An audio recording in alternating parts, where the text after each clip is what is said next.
Erik with Full Mount MMA, joined today by UFC flyweight Miranda Maverick. Miranda, how are you? I'm doing great today. Thank you. Well, thank you so much for joining me. You have a big fight coming up later this month, August 20th at UFC 278. You'll be rematching Shanna Young. You guys fought back in 2019 in I think it was an exhibition bout in Invicta. I was just curious how this fight came together since you two kind of have a history. Yeah, I just got it offered to me after like four other offers that the other girls turned down. And so I was just excited to have a fight, honestly. So I said yes. It took her a while to agree to it. I think it was like a day and a half before I got her to say yes. And finally, the contract was signed. You must have a lot of confidence going into this fight since you have fought her before not too long ago. What was that like?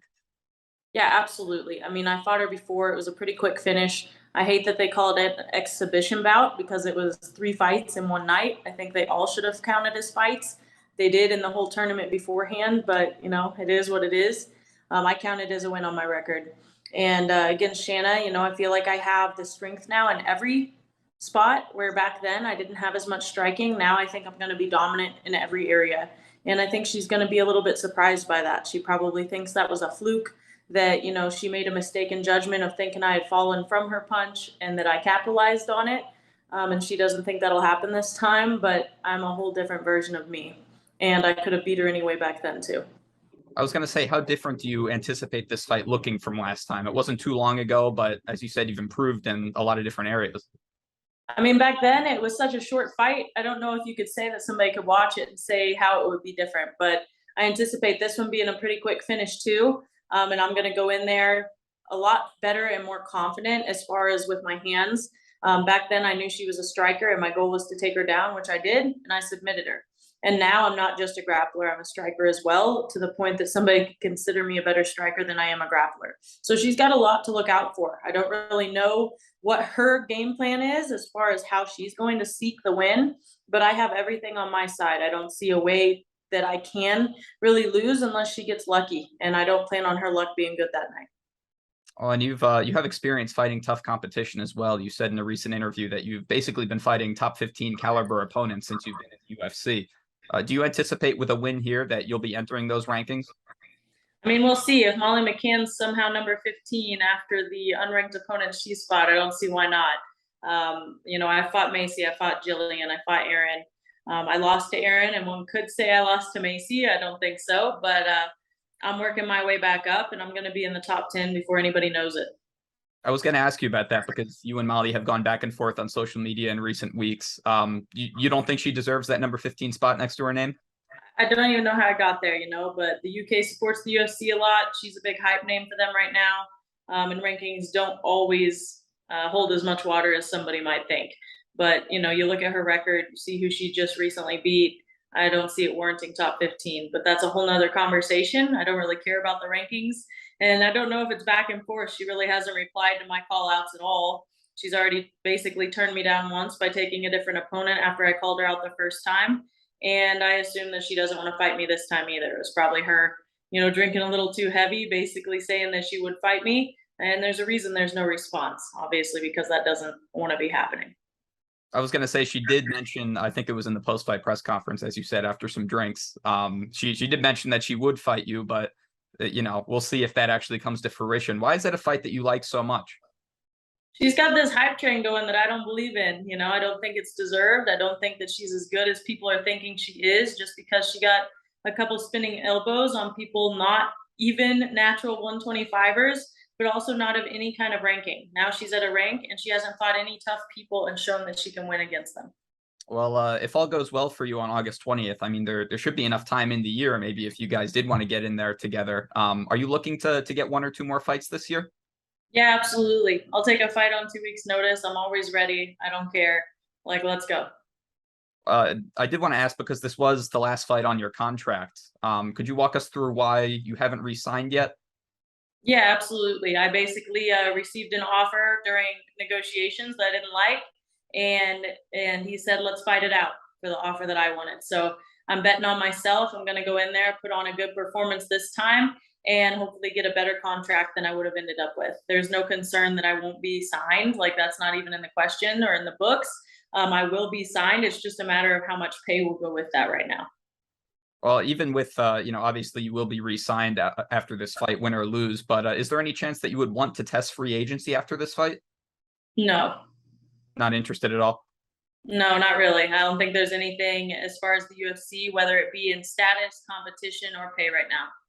One has been close as far as pay goes, but you'd have to fly over to Japan basically every time you wanted to fight, and I'm not interested. That's very fair. I was just wondering, I wanted to get your thoughts on the division right now. Flyweight has long been dominated by Valentina Shevchenko. She has recent wins over the top four ranked contenders in the division right now. What do you think that a challenger needs to bring to her that she hasn't seen yet?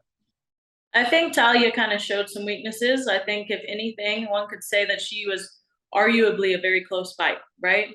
And I think that if anything, they're probably going to have a rematch between those two if somebody doesn't just pop out of the blue, And I think that she showed that there is a grappling weakness if you attack first, if you hold on and get past the speed and power of Valentina. Kind of what we've always known, even from when Jennifer Maia won like one round with the grappling. And somebody needs to just quit being intimidated when they go in there. And I think Talia finally showed that. Did you think that Talia won that fight?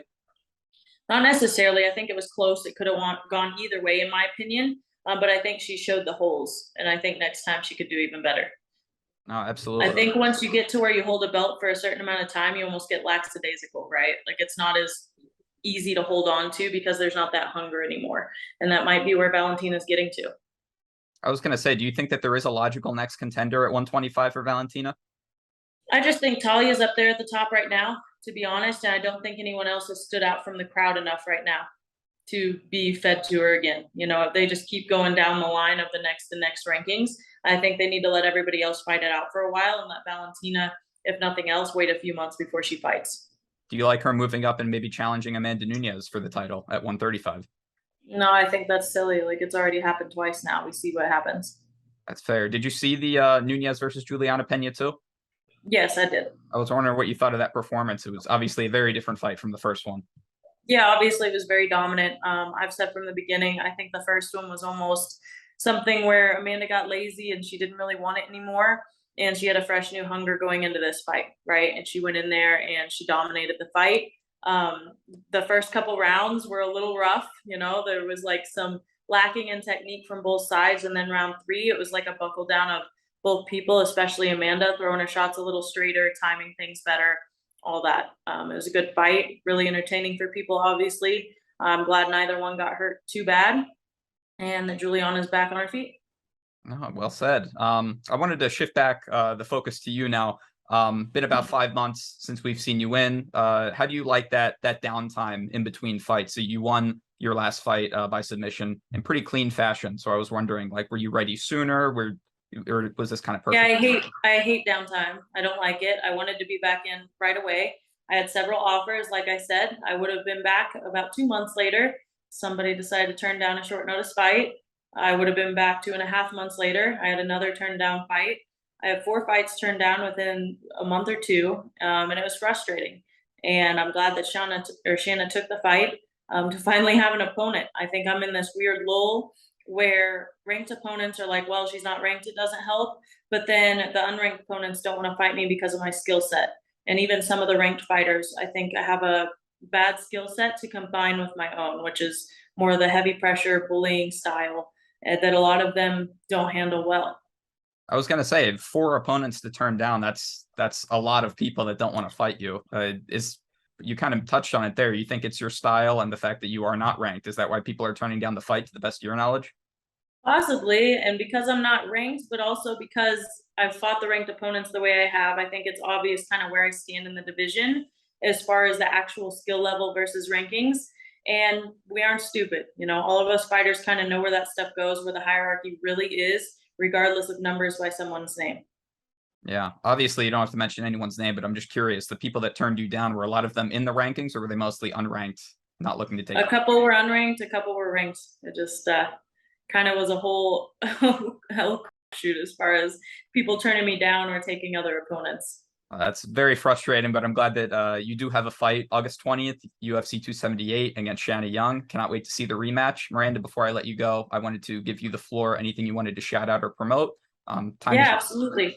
Thank you. I have merchandise and gear you guys can check out at fearthemaverick.net. And I also have my Patreon where I'm posting technique videos. You can get in chats with me and stuff like that at patreon.com/fearthemaverick. Awesome. We'll link all that in the description below. Miranda, can't wait to see your fight on August 20th. Best of luck. Appreciate it. Thank you. Hey everyone, thanks for watching this video. If you like our content, be sure to subscribe to Full Man MMA. And while you're at it, make sure to hit the bell icon as well so you never miss an update from us.